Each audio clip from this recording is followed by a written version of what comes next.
Issue 88. In the Chaotix's satellite base in the Special Zone, it's kind of interesting that they have a satellite base. After Sonic sees that Super Sonic has moved in the last 2 days, and Sonic admits that Charmy does get yelled at a lot, with Vector strangely denying it, the heroes reveal what I assumed about time being not really stopped, and then one of the Chaotix opens the box of nightmares and falls in, getting replaced by the Lord Guy and his minions while forced to live their worst nightmares. This came out of nowhere. How did they get that box up here? The purple clothed guy says that Fang's shrinking device works perfectly, explaining how they all got in the box. And he still thinks Super Sonic can be controlled by him. Sonic deals with them, which eventually leads to the purple clothed guy being sprayed by Biohazard's poison, and fortunately for him, he does have an antidote for it back at the hideout. He'll be lucky if he lives long enough for that. The villains go into the box and it vanishes, and the Chaotix are freed. And Sonic tells him everything that happened. Well, this was definitely an in-between stories issue. In the next story, Knuckles is in a cell from a sheriff that came from Metropolis last month. And after some frustrating panels where people just assume Knuckles caused a stampede and keep him just in case, the mayor comes in, suddenly concerned about the Rooster Guy's health, and then he leaves. Knuckles is told that the Rooster Guy is the mayor's only competition for selling a certain type of meat, and Knuckles says that if something happened to the Rooster Guy, maybe Crouch would have the market to himself. He gets Knuckles' drift and says that they'll let the sheriff figure it out. The mayor's flunky complains about the Rooster Guy surviving, and the lackey, who's unfortunately named Cheeto, says that once Knuckles gets proven innocent, the sheriff will pin the blame on him. Knuckles gets kidnapped from his cell by the mayor's flunkies, and the rope breaks up on him because Sheriff came to save him. Since when does Knuckles have black eyebrows? In the next story, we see the original Lazy OC as we see someone who looks exactly like Grimer and will be exactly like him. But isn't. He's slimy instead. This is like bad fanfiction. Why couldn't this just be Grimer trying to impress Eggman? I'll probably even call him Grimer by accident. Slimer shoots Tails with his new weapon, and rather than killing him, it reduces him to the size of an ant, making him get threatened with an ant afterwards. Tails punches the ant, and then realizes that even a dewdrop could be fatal at this size. He almost gets crushed by Slimy's robot and flies around to get a better look. Being smart, Tails flies in through the gap in the robot's armor, is right up next to some wires, and wishes that he paid more attention to computer studies, reminding us all that he's totally far off from what Tails is supposed to be.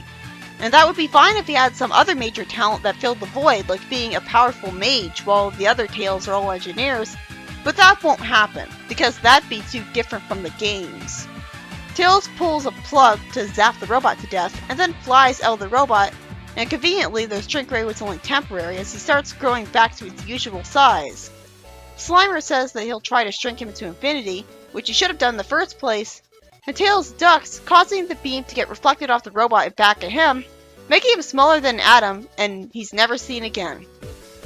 This twist is probably the only reason that Grimer's identical twin cousin was invented, because that couldn't have happened to Grimer.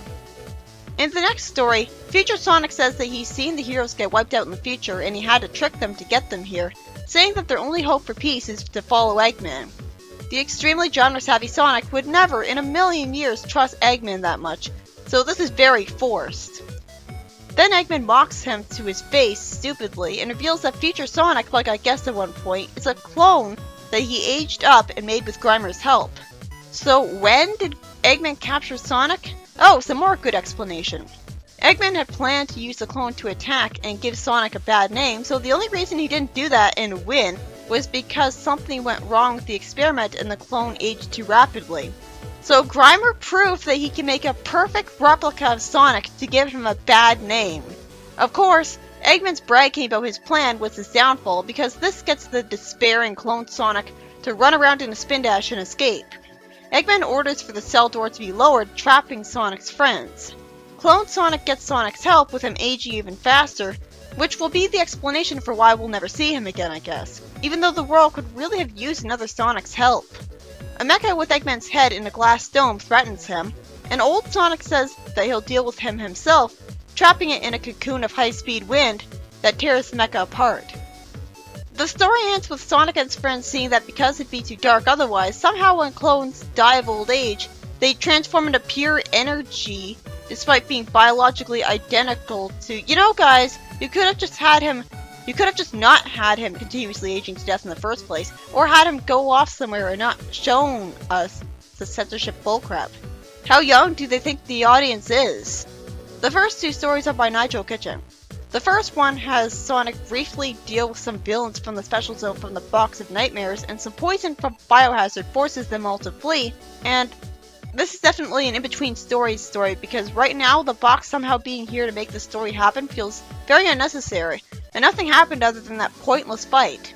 So meh.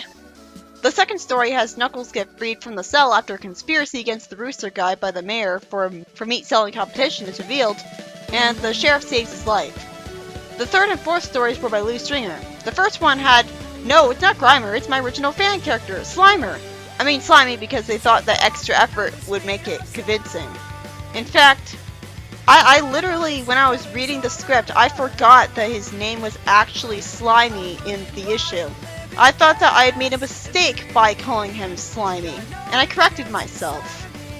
How is he his cousin and not his identical twin brother, or his clone? He looks so similar to him. The only reason he's not Grimer is because it lets Tails shrink him to death at the end. I guess Tails is too ditzy to realize that he probably murdered him here, or otherwise sentences him to death since there's no way that he would find any food. So he's fine with this, but not with shooting Eggman. Okay then. It was an interesting plot though. I loved seeing all the various creative ways that Tails was put in danger by being shrunken, and how he had the clever idea to get inside the robot and wreck it. And the last story reveals that Future Sonic is just a rapidly aged clone of Sonic with fake memories, which I actually predicted among other possibilities at one point because of my lack of faith in the comics to make a bad future where the heroes were all killed actually be true in any way. This is why comics have to take risks, because people like me will get very cynical about it and figure out all the plot twists ahead of time if they don't. I don't remember Archie Sonic being this painfully predictable, even with this comic trying to have plot twists. It could have gone either way for me. I don't understand why, if Eggman brainwashed Clone Sonic to have fake memories, he couldn't have brainwashed him to want to lead the heroes into a trap, instead of being convinced to turn against Eggman so easily because Eggman couldn't keep his mouth shut.